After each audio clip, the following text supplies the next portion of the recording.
Hello dear friends, मी blessing sir. आपण periodic classification of elements हा chapter सुरू केला होता. फर्स्ट लेक्चर त्याचा झाला आहे.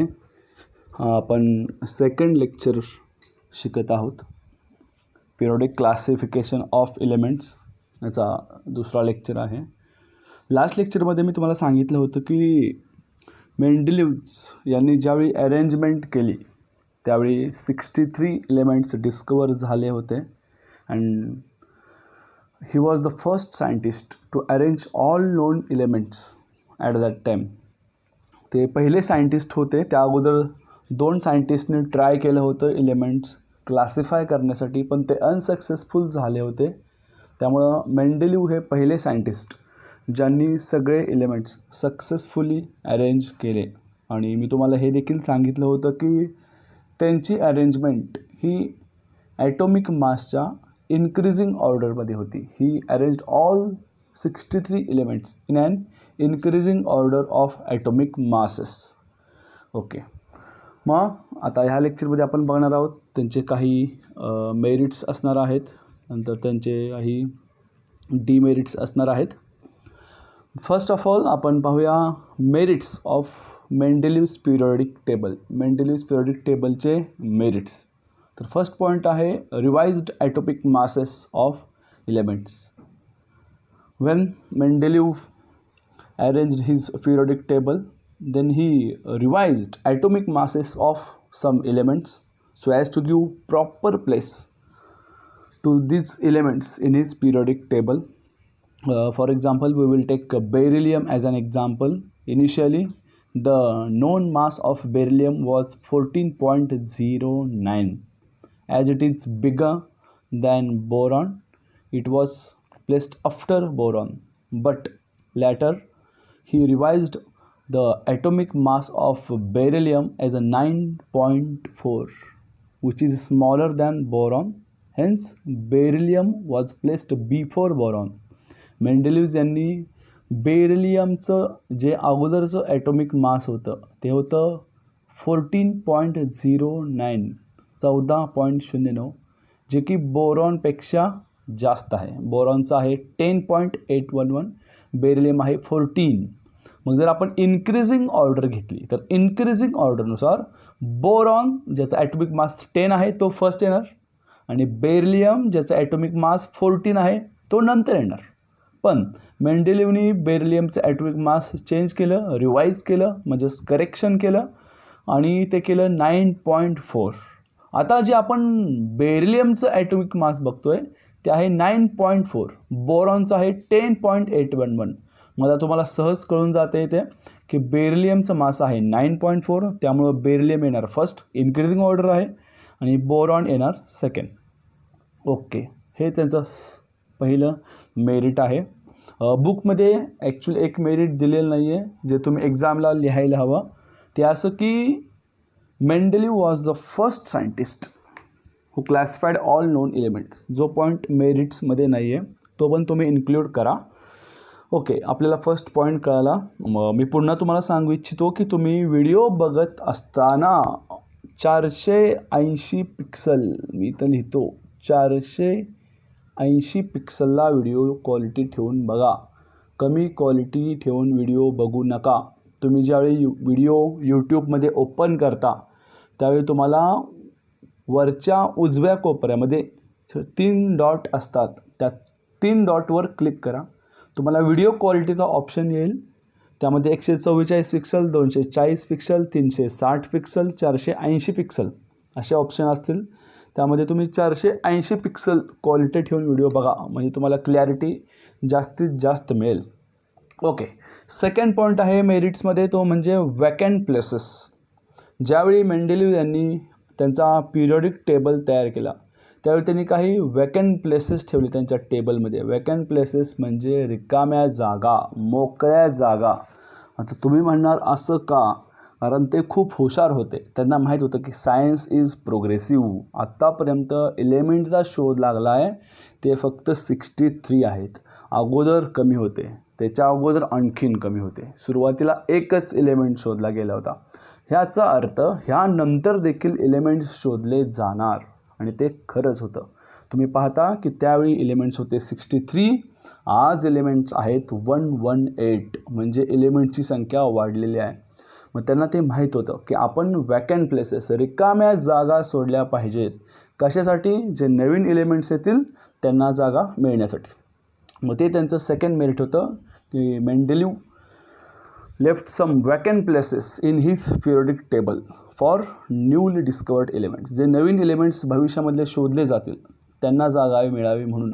आता फक्त त्यांनी तेवढंच केलं नाही, तर इथं मी एक रिकामी जागा तुम्हाला दाखवतो. फॉर एक्झाम्पल हा समजा मेंडेलिवचा पिरियडिक टेबल आहे, असा नाही आहे, पण आता समजा तुम्ही की असाच आहे म्हणून. मग इथं कुठला तरी एक्स ए बी काहीतरी इथे एलिमेंट्स आहे, इथं सी डी एलिमेंट आहे, तर डी एलिमेंट आहे. ओके, मग त्यांनी समजा इथे अशा काही वॅकंट प्लेसेस सोडलेले आहेत. तुम्हाला दिसतं मी इथे रिकामी जागा सोडलेली आहे. मग त्यांनी फक्त ह्या अशा रिकाम्या जागा सोडल्या नाहीत, तर ही जी रिकामी जागा आहे ह्या रिकाम्या जागेमध्ये भविष्यामध्ये कोणता एलिमेंट येईल त्या एलिमेंटच्या प्रॉपर्टीज सांगितल्या. अशा त्यांनी टोटल 3 एलिमेंट्स, 3 रिकाम्या जागा, आणि त्या 3 रिकाम्या जागांमध्ये कोणते एलिमेंट्स येतील त्यांच्या प्रॉपर्टीज सांगितल्या. मग त्याची नावं आपल्याला बुकमध्ये दिलेली आहेत. फर्स्ट एलिमेंट होता इका बोरॉन, सेकंड एलिमेंट सांगितलं त्यांनी इका ॲल्युमिनियम, थर्ड एलिमेंट सांगितलं त्यांनी इका सिलिकॉन. म्हणजे त्यांनी रिकाम्या जागा सोडल्याच, आणि काही रिकाम्या जागांमध्ये फ्युचरमध्ये कोणते एलिमेंट्स येतील. मी एक्झाम्पल सांगतो तुम्हाला. इथं समजा बऱ्याच रिकाम्या जागा आहेत, तिथं वॅकंट प्लेसेस आहेत, तर यापैकी इथे कोणता एलिमेंट येईल तर त्यांनी सांगितलं की इथे एलिमेंट येईल इका बोरॉन. मग इथं सेकंड प्लेस आहे, इथं कोणता एलिमेंट येईल इका ॲल्युमिनियम, इथं कोणता एलिमेंट येईल इका सिलिकॉन. असं काही ठिकाणी त्यांनी 3 ठिकाणी सांगितलं. ओके, फक्त एवढंच नाही तर त्याचं ॲटॉमिक मास देखील सांगितलं त्यांनी सांगितलं की इका बोरॉनचं ॲटॉमिक मास असेल 44, इका ॲल्युमिनियमचं ॲटॉमिक मास असेल 68, इका सिलिकॉनचं ॲटॉमिक मास असेल 72. तुमच्या बुकमध्ये तुम्ही बघू शकता, तुम्हाला कंपॅरिझन म्हणून एक टेबल आहे, त्या टेबलमध्ये इका ॲल्युमिनियमचं कंपॅरिझन दिलेलं आहे. Okay, back to the point. मी काय सांगितलं तुम्हाला की Mendeleev left some vacant places in his periodic table, and at some instances he also predicted the properties of elements, and when in future these elements were discovered, then scientists named them as scandium, gallium and germanium, and 3 of the elements having same properties which were predicted by Mendeleev. त्यांनी Mendeleev यांनी जे 3 element सांगितले होते, एका boron, एका aluminium, एका silicon, त्यांचं atomic mass सांगितलं होतं, ह्या तिघांच्या प्रॉपर्टीज देखील सांगितल्या होत्या.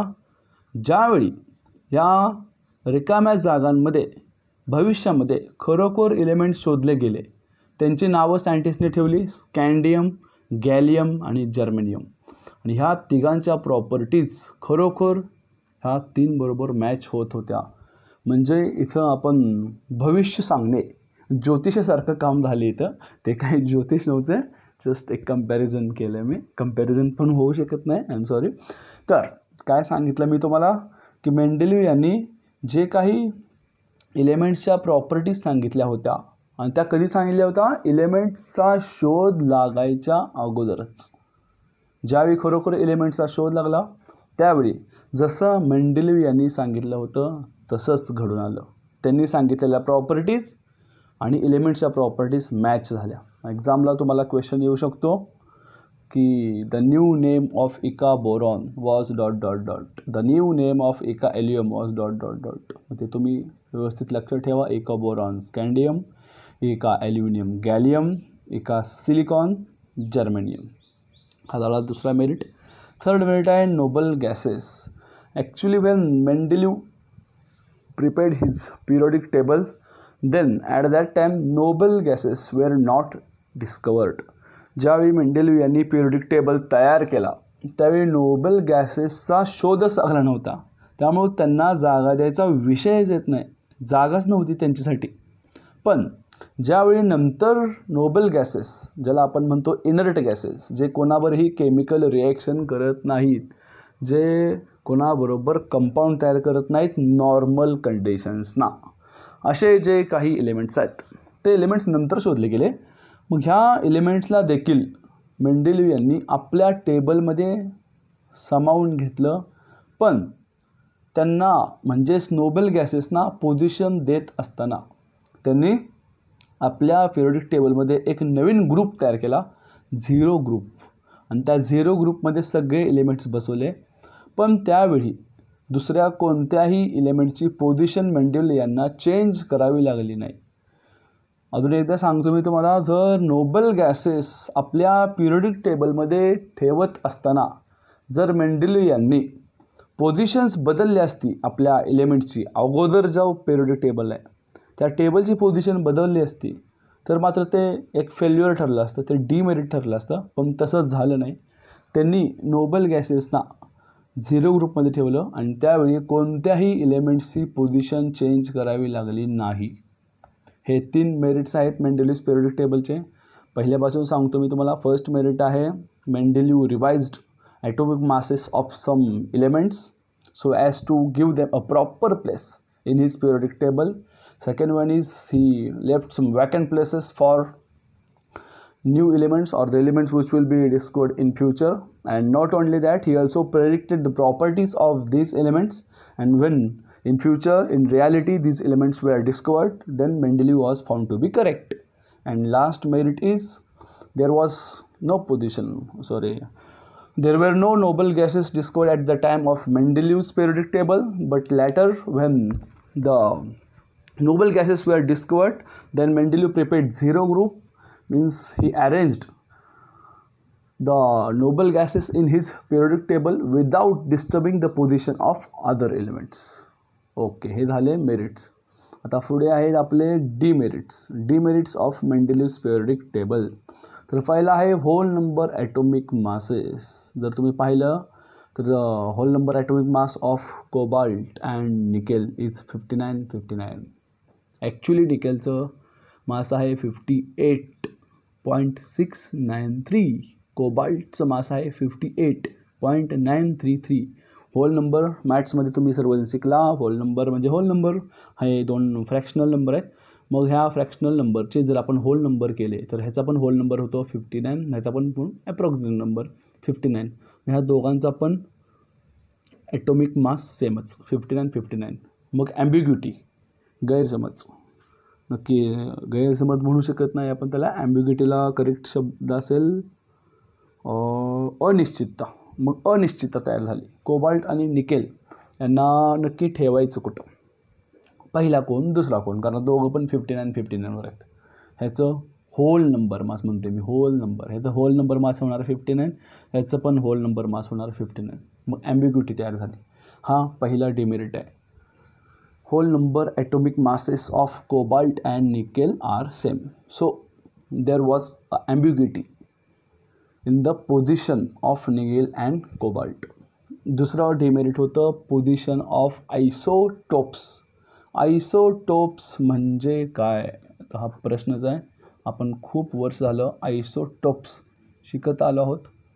आयसोटोप म्हणजे आपण काय म्हणतो नक्की आयसोटोप, 1 मिनिट विचार करा. ओके, आयसोटोप्स म्हणजे काय असतात, ज्यांचं ॲटोमिक मास सेम असतं आणि ॲटोमिक नंबर डिफरंट असतो, त्याला आपण काय म्हणतो आयसोटोप. तर तुम्ही चुकीचा आहात. आयसोटोप्स म्हणजे ॲटोमिक नंबर सेम आणि ॲटोमिक मास डिफरंट असतं. ओके, मग जर तुम्ही आयसोटोप्स मी इथं लिहितो मी. ॲटोमिक मास आपण कशानं दाखवतो, ॲटोमिक मास आपण दाखवतो एनं. ॲटोमिक मास कसे असतात त्यांचे डिफरंट, आणि ॲटोमिक नंबर कशानं दाखवतो आपण झेडनं, ते असतो सेम. फॉर एक्झाम्पल जर मी आयसोटोप्स घेतले, इथं एक्झाम्पल म्हणून मी कार्बनचा ॲटोमिक नंबर तुमच्या सगळ्यांना माहीत आहे 6 असतो. इथे पण मी 6 लिहितो. हा 6 काय आहे, तो आहे ॲटोमिक नंबर. मग हे 14, हे 12, हे काय आहे ॲटोमिक मास. म्हणजे कार्बन ह्या एलिमेंटचे 2 ॲटम्स आहेत. हा पण कार्बनच आहे, हा पण कार्बनच आहे. फक्त ह्या दोघांचा ॲटोमिक नंबर सेम आहे. काय आहे ॲटोमिक नंबर? 6. फक्त ॲटोमिक मास डिफरंट आहे. एकाचं ॲटोमिक मास आहे 12, दुसऱ्याचं ॲटोमिक मास आहे 14. मग आता पोझिशन आठवा, रूल आठवा मेंडेलिव्हचा. यांचा रूल काय होता नक्की? He arranged elements in an increasing order of atomic masses. त्यांनी एलिमेंट्सची अरेंजमेंट ॲटोमिक मासच्या इन्क्रीजिंग ऑर्डरमध्ये केली. ॲटोमिक मासच्या इन्क्रीजिंग ऑर्डरमध्ये. मग जर आपण आता इथे ॲटोमिक मासची इन्क्रीजिंग ऑर्डर केली तर तुम्हाला काय दिसतं आहे? ॲटोमिक मास ह्याचं 12 आहे म्हणजे हा फर्स्ट आला पाहिजे, आणि हाचं ॲटोमिक मास आहे 14 म्हणजे हा नंतर आला पाहिजे. पण वेट, आता विचार करा की हा 2 आहेत कोण? हे 2 आहेत कार्बन. दोन्ही पण कार्बन म्हणजे दोघांच्या केमिकल प्रॉपर्टीज सेम, म्हणजेच दोघांना पोझिशन पण सेम पाहिजे. म्हणजे जर आपण ॲटोमिक मासचा विचार केला तर ह्यांना पोझिशन डिफरंट आली पाहिजे, आणि जर आपण ह्या दोघांच्या केमिकल प्रॉपर्टीजचा विचार केला तर त्यांना पोझिशन सेम आली पाहिजे. म्हणजे नक्की पोझिशन, आयसोटोप्सची पोझिशन काय नक्की, हा क्वेश्चनच बनून राहिला. त्यामुळेच ह्याला आपण डीमेरिटमध्ये घेतलेला आहे. काय डीमेरिट आहे नक्की? की the position of isotopes was not fixed because isotopes have different atomic masses, so they need to be placed at different positions. On the other hand, they have same chemical properties, so they need to be placed at the same position. Means they can be placed at same position as well as they can be placed at different positions also. Okay, हा आहे second demerit. Third demerit आहे rise in atomic mass. If you carefully observe Mendeleev's periodic table, which is also given in your science 1 textbook on page number 18. Okay, then you can observe that there is a rise in atomic masses, but the rise is not found to be uniform. जर तुम्ही periodic table पाहिला, मी काही elements घेतले आहेत इथे periodic टेबलचे. Okay, हे group period कोणता period आहे? हा मॅग्नेशियम. ओके, थर्ड पिरियड आहे. हे थर्ड पिरियडमधले एलिमेंट्स आहेत. मग थर्ड पिरियडमध्ये जर तुम्ही सेकंड एलिमेंट पाहिला तर तो आहे मॅग्नेशियम. मॅग्नेशियमचा ॲटोमिक मास आहे 24. तुम्हाला माहीत आहे की इन्क्रीजिंग ऑर्डर आहे. इन्क्रीजिंग ऑर्डर म्हणजे ॲटोमिक मास आता वाढत जाणार. मग तुम्ही दुसरा एलिमेंट पाहिला ॲल्युमिनियम, त्याचं मास आहे 27.3. आता डिफरन्स किती आहे? वाढ, राईज किती आहे? राईज 24 नंतर आहे 27.3 म्हणजे वाढ किती झाली? 3.3.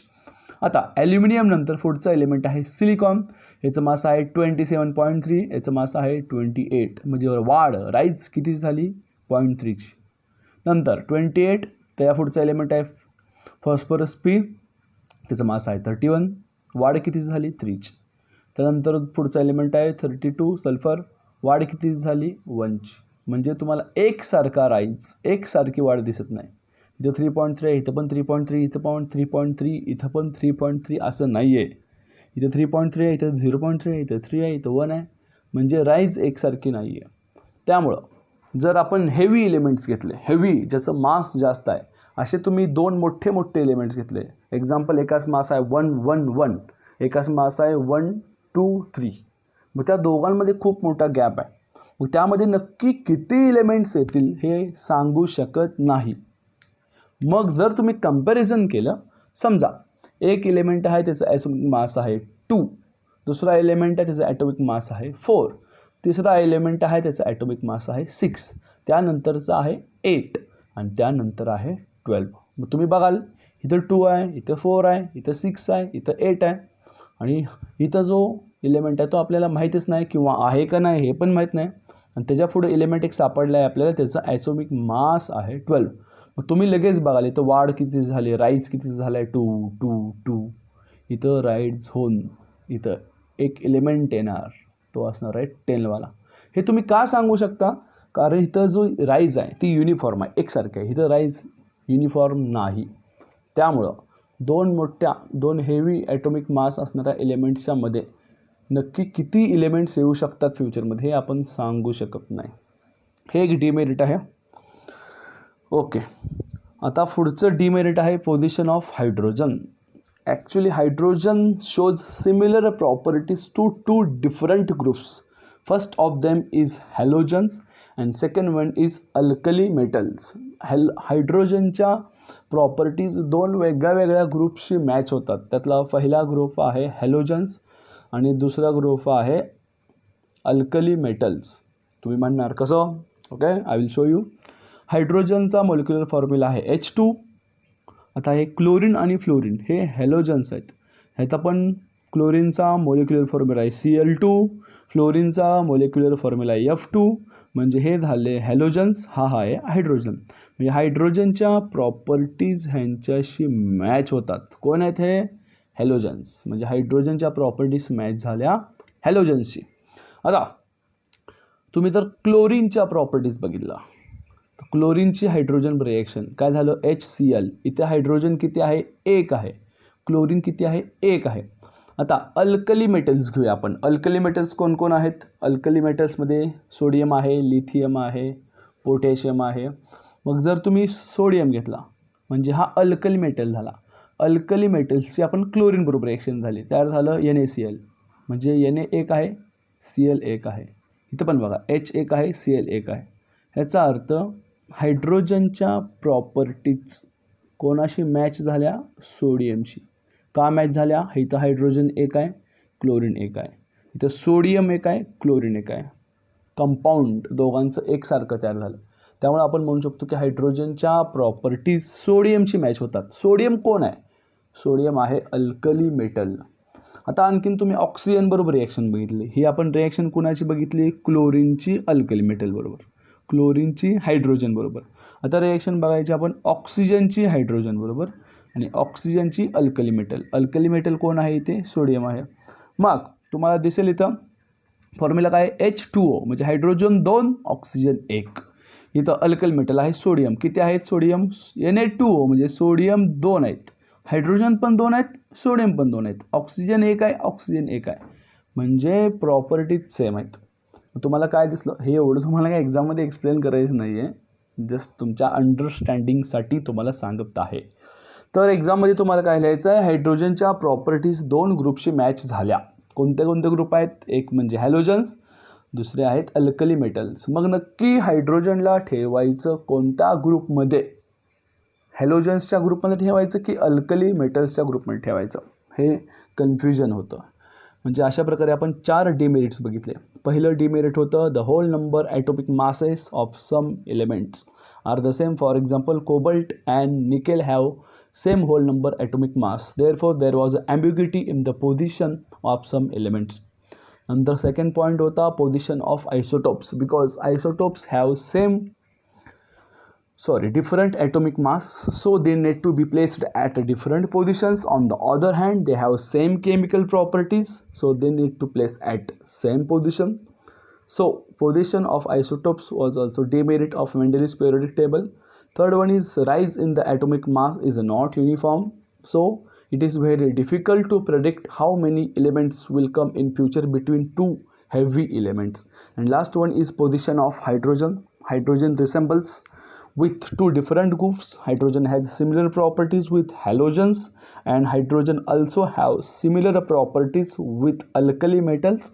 So there is no fixed position for hydrogen in Mendeleev's periodic table. Okay, मग हे सगळं झाल्यानंतर एक थोर सायंटिस्ट होऊन गेले. त्यांचं नाव आहे हेनरी मोसले. आत्तापर्यंत आपण कालवा सगळा लावला होता, तो लावला होता ॲटॉमिक मास. ॲटॉमिक मासच्या जोरावर आत्तापर्यंत ॲटमच्या आतमध्ये काय आहे ते आपण बघितलंच नव्हतं. सायंटिस्टना पण माहीत नव्हतं इंटेरियर काय आहे, व्हॉट इज द इंटेरियर, काय आहे नक्की आतमध्ये. नंतर मग त्यांनी एक्सरेचा एक एक्सपेरिमेंट केला आणि नंतर त्यांना कळालं की ॲटमच्या आतमध्ये पण इलेक्ट्रॉन्स आहेत, प्रोटॉन आहे, न्यूट्रॉन आहे. इंटेरियर स्ट्रक्चर रिलीज झालं आणि नंतर मग त्यांनी सांगितलं while classifying elements atomic number is the most fundamental property and not it's atomic mass. आत्तापर्यंत आपण क्लासिफिकेशन लावलं होतं सगळं ॲटॉमिक मासवर, पण ह्यांनी तर सगळं चित्रच बदलून टाकलं, पुरा सीन घुमाडाला. ह्यांनी सांगितलं की ॲटॉमिक मास जे तुम्ही घेऊन बसलाय त्यापेक्षा इम्पॉर्टंट आहे atomic number. So we will focus on atomic number. मग त्यांनी फक्त एकच चेंज केला. He arranged all elements in an increasing order of atomic number. आत्तापर्यंत सगळी अरेंजमेंट चालली होती ॲटॉमिक मास. त्यांनी बघितलं ॲटॉमिक नंबर, सगळे एलिमेंट्स लावले ॲटॉमिक नंबरच्या बेसवर आणि सगळा पिरियोडिक टेबल तयार केला. मग त्यावेळी बरेच पॉईंट तुम्ही बघू शकता. बरेच जे डीमेरिट्स होते हायड्रोजन सोडून, हायड्रोजनची जी पोझिशन आहे ती पोझिशन सोडून बाकीचे सगळे जे डीमेरिट्स आहेत ते सगळे डीमेरिट्स निघून गेले. त्यातला कोणतंही डीमेरिट्स राहिलं नाही. कारण ही डीमेरिट्स होते कशामुळं? ॲटॉमिक मासमुळं. ॲटॉमिक मास पॉईंटच घेतला नाही, नी पॉईंट घेतला ॲटॉमिक नंबर. ओके, ॲटॉमिक नंबरची इन्क्रीजिंग ऑर्डर लावली आणि ॲटॉमिक नंबरच्या इन्क्रीजिंग ऑर्डरमध्ये जो पिरियोडिक टेबल तयार झाला तो पिरियोडिक टेबल आपण आज पण यूज करतो. म्हणजे तोच यूज करतो ॲक्च्युली. त्याला म्हणतो आपण modern periodic table. Modern periodic टेबलमध्ये फर्स्ट पॉईंट आहे structure of modern periodic table, ज्याला आपण long form of modern periodic table पण म्हणतो. मग जर तुम्ही बुकमध्ये मॉडर्न पिरियोडिक टेबल बघाल तर तुम्हाला कळेल की देअर आर 7 रोज, 7 हॉरिझॉन्टल रोज, आडव्या लाईन्स अशा. ही एक आडवी लाईन आहे, ही आडवी लाईन आहे, ही आडवी लाईन आहे. 7 हॉरिझॉन्टल रोज, त्यांना आपण म्हणतो पिरियड्स. आणि त्यांच्या मॉडर्न पिरियोडिक टेबलमध्ये हे जे असे ग्रुप्स असतात उभे, वर्टिकल कॉलम म्हणतो आपण ह्यांना, कॉलम. ह्या कॉलम्सना नाव दिलेलं आहे ग्रुप्स. ओके, सांगितलं मी तुम्हाला. हॉरिझॉन्टल रोजना आपण म्हणलं आहे पिरियड्स, वर्टिकल कॉलम्स आहेत त्यांना म्हणलं आपण ग्रुप्स. मग तिथे तुम्हाला मॉडर्न पिरियोडिक टेबलमध्ये 7 पिरियड्स बघायला मिळतील, 18 ग्रुप्स बघायला मिळतील. 7 पिरियड्स बघायला मिळतील आणि 18 ग्रुप्स बघायला मिळतील. हे लक्षात ठेवा, स्ट्रक्चर आहे. आता हे 2 सोडून आणखीन तुम्हाला खाली मॉडर्न पिरियोडिक टेबलमध्येच एकदम बॉटमला 2 वेगळ्या सिरीज बघायला मिळतील. त्या सिरीजचं नाव आहे लॅन्थेनाइड सिरीज आणि ॲक्टिनाइड सिरीज. नेक्स्ट लेक्चरमध्ये मी तुम्हाला आणखीन मॉडर्न पिरियोडिक टेबल पार्ट कसा करायचा नक्की डिटेलमध्ये सांगणार आहे. आता मॉडर्न पिरियोडिक टेबलच्या बॉटमला 2 आहेत सिरीज, त्यांचं नाव आहे लॅन्थेनाइड सिरीज आणि ॲक्टिनाइड सिरीज. तुम्हाला मॉडर्न पिरियोडिक टेबलमध्ये टोटल 4 ब्लॉक दिसतात. त्यांना आपण म्हणतो S block, P block, D block and F block. मग मी तुम्हाला मागाशी सांगितलं होतं टोटल 18 ग्रुप्स आहेत आणि 7 पिरियड्स आहेत. 18 ग्रुप, 7 पिरियड्स. आता मी सांगतो इथे एस ब्लॉकमध्ये टोटल 2 ग्रुप असतात. Group number 1, group number 2. हे 2 ग्रुप मिळून तयार होतो S block. S block includes 2 groups, group 1 and group 2. Next येतो तो पी ब्लॉक.